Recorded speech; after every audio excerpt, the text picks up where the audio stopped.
Good afternoon, good evening, all. It's Bear here. And I'd like to welcome you to my YouTube channel, A Box with No Lid, a channel I'm creating not just to bring the awareness around the reality trauma creates, but I really want to get into the understandings, so the real world understandings of what is actually going on, so that you guys can understand and learn what you need to make use of what you need and what you have access to in your own environment.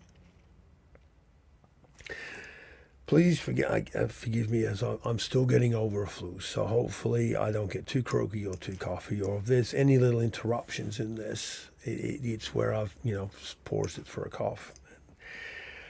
So hopefully we can get through this one, because this one's it's really important, and it's a follow-on from the MDMA ones in the past. This is the next video in the adoption series, but it's also like on the video I just made for the other part of this channel. It's the understandings of how important our nervous system is and neurophysiology in healing trauma and in building the life that we're hoping to achieve through healing trauma. As I said in the other video, there's this misconception that if we can do enough steps, that this automatic feel-good set of instructions in our nervous system will kick in. And that simply isn't true. If our nervous system never learned it, or it's been so embedded and traumatized and so betrayed that you get through foster care, then it's not there. And our nervous system has to learn it, how an infant learns it from scratch, from that beginning point, for us to heal. And if we want to step past the dissociative aspects of the fog of attachment trauma, that separation from our physicality that we feel, or the very narrowness of physicality that we're able to feel, then we need to understand and look at how our environment around us can support the experiences that we need for our nervous system to heal, to interact enough with our environment in a safe way to be able to heal, for our nervous system to learn how to interpret and respond, being part of a family and a community, and being part of that whole touchy-feely reality that being part of a family community is. Take all the sexualization components out of the mix in this video and in the whole understanding of this. Physical intimacy in a relationship or out of a relationship has got no part to play in this. Physical intimacy, when you come from a trauma perspective, most of the time has a predator-prey kind of a connotation to it. Has a lot of risks in the dissociative aspects and a lot of demands and expectations to the degree and level of being able to feel, which is that seeking an outcome, seeking a goal, the predator-prey. I need this, so I'm going to pursue it, predator. Or I don't really want to do this, but I'm expected to, prey. This part, and I'll do videos down the road on this, because this is a really dangerous area to get into because it's very easily misunderstood.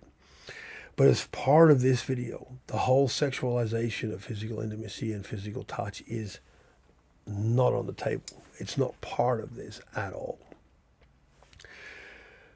What I want to bring into the mix is how we learn, how our nervous system learns to self-regulate. When we're born and we do the belly crawl latch on, before our umbilical cord is cut to our biological mother, that physical skin-on-skin contact teaches the infant how to regulate their nervous system. It starts that process of that interaction, where if the mother's calm, the infant's calm. If the mother's stressed, the infant's stressed. If the mother's reactive, the infant's reactive. Those physical bonds we are biologically designed to have is the initial laying down of the instructions for our nervous system to be able to regulate the interpretations of our environment in a non-threatening way. Now, with removal at birth for adoption, removal for foster care placements or whatever, that's not there. And there is this assumption that a non-biological person can fulfill that role of a biological mother and father. They can't. Their biological, neurological, neurophysiological chemistry is different. There isn't the connectability because of just that physical difference. You know, we as a species can arrogantly think we can demand and expect things, but that's not. That's biology. This is how this is how it is. And this assumption causes a massive amount of harm because, again, it becomes another issue, especially in the world of adoption, where it proves again to the adoptive parents that you're not biologically theirs, and it creates problems.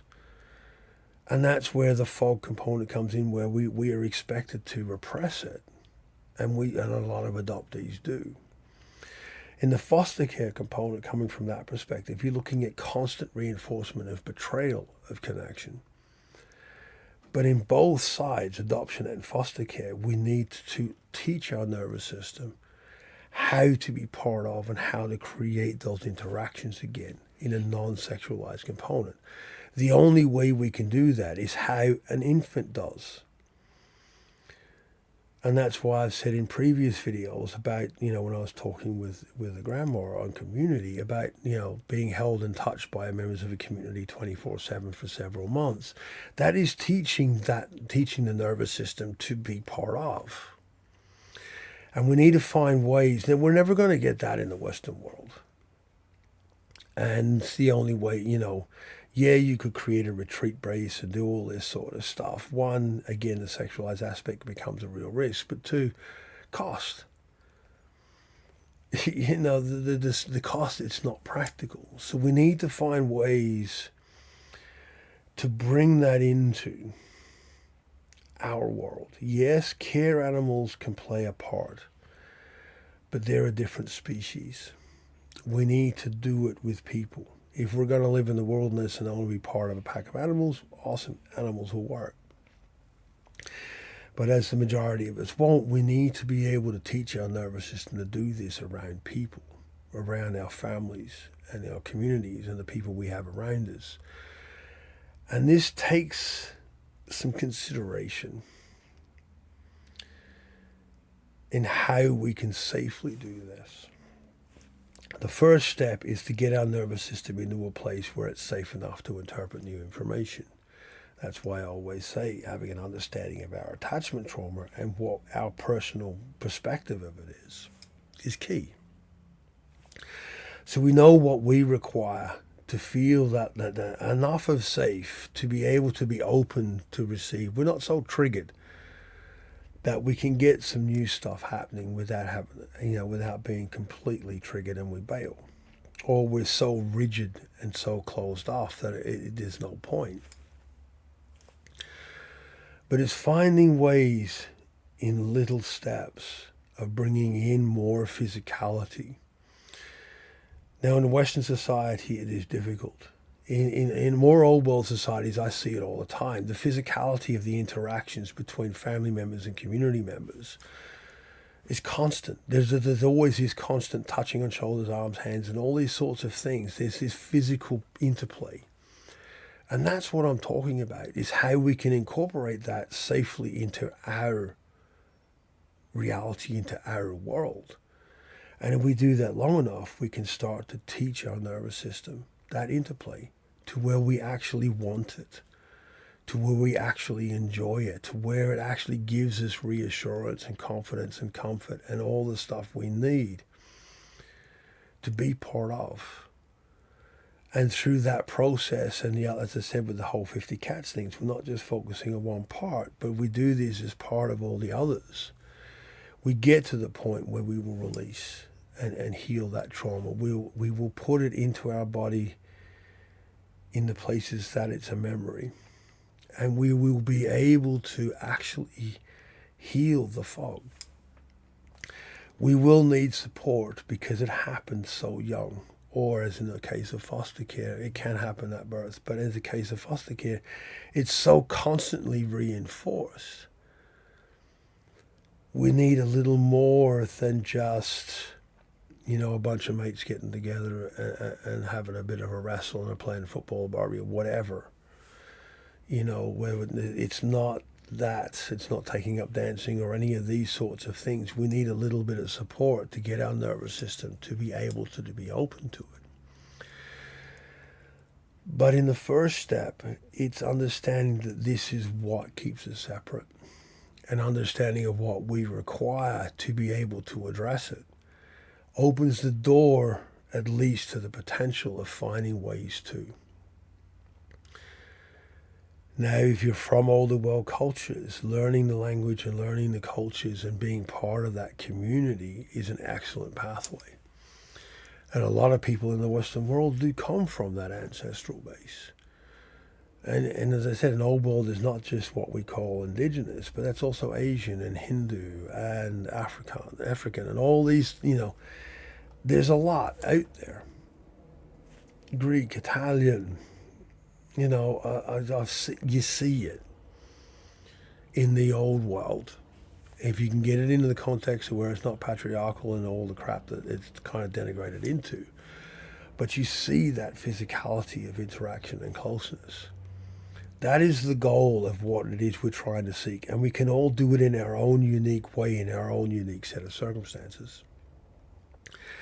But if we want to heal attachment trauma, if we want to heal the fog, that is one of the key components we need to find a way to do. As always, I love your guys' comments and feedback. Please be mindful, please be safe, and I'll see you all next time.